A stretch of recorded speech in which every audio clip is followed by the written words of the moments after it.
Yeah, and so previous to that one gig with your brother getting laryngitis, were you playing a lot in private? Like, Not no, not in private, but after that, I went back to Columbia, Missouri, and got a job at the Flaming Pit, and that was a restaurant. And that summer, when I wasn't teaching, I played there about every night. And then pretty soon, I got with Eastern Airlines, and then I met the second ex-husband, and then we moved to Nashville, and that's when it really started up.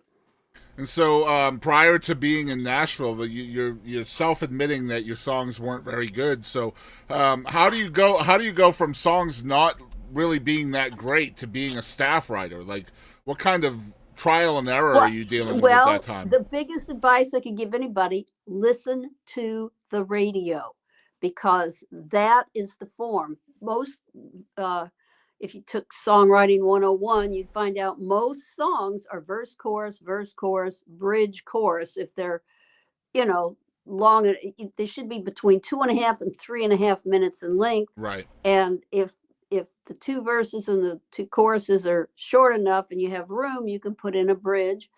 But the form is verse, chorus, bridge, chorus. And usually the melody of the chorus lifts up higher than the verse. And you could just study and learn the basic form if you just listen to the radio. And so that's what you were doing at the time, is just listening to the radio and trying to kind of Yeah, polish yeah, up your and craft. yeah, and then I started co-writing with people, Hmm. and I was cute and young and dumb, and so some better guy writers would write with me, and I learned the more I wrote. And now I mentor a lot of 20-something kids, and when they come and write with me, they learn by writing with me, just like I learned. Hmm. So What was yeah. who were some of your influences musically speaking as a youngster?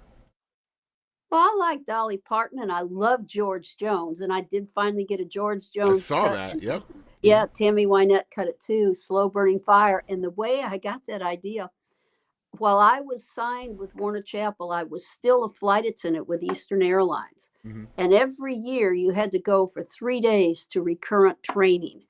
And so, and they would teach you the exits on the airplane and how to get out of the airplane. And, Hmm. and so I was sitting there one day, and the teacher was talking about the four types of fires on an airplane. He said the hottest fire is in a seat cushion. It's a slow burning fire. And I went, slow burning fire. I wrote that down. And when I got home, I wrote the song Slow Nice. Burning Fire. So thanks to Eastern Airlines, I got myself a George Jones and Tammy Wynette cut.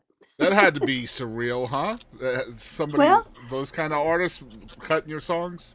and a lot of times I would get my ideas from ads on TV and the Hmm. yellow pages, because they would always have these little short sayings that would attract people, and those would be, those would make good titles for songs. Yeah.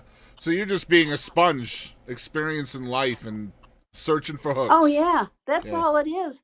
And I had a friend that I knew in LA moved to Nashville at one time, and they called me on I guess it was December, and said, I'm here and I can't get anything going. And I said, well, that's because the music business basically shuts down in December through Christmas, and Hmm. then it comes back up towards the end of January. Yep. I said, but meanwhile, the thing you can do best is get a job, probably at somewhere like Walmart, getting returns. And they went, what? Why? And I said, because you will be interacting with people, and that will give you good ideas to write about. Because I was flying with the airlines all the time while I was, like I said, with Warner Chappell. And as soon as I would, the airlines was mindless physical work, Yeah. and work writing songs was mental sedentary work. So they were the opposite. And the two things were like a vacation from each other, and they helped give me ideas. So, as your experience in life, are you like I picture you as like a people watcher, and are you coming up with stories about people as you're watching them and experiencing them? Oh, yeah, and I make up stories like "They Never Made It to Memphis" Yeah. is a great story song I have.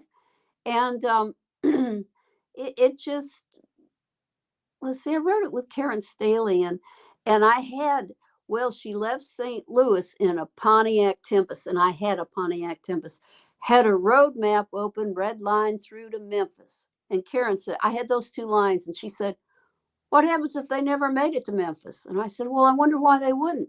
And they got so turned on by each other. So that became the Okay. story.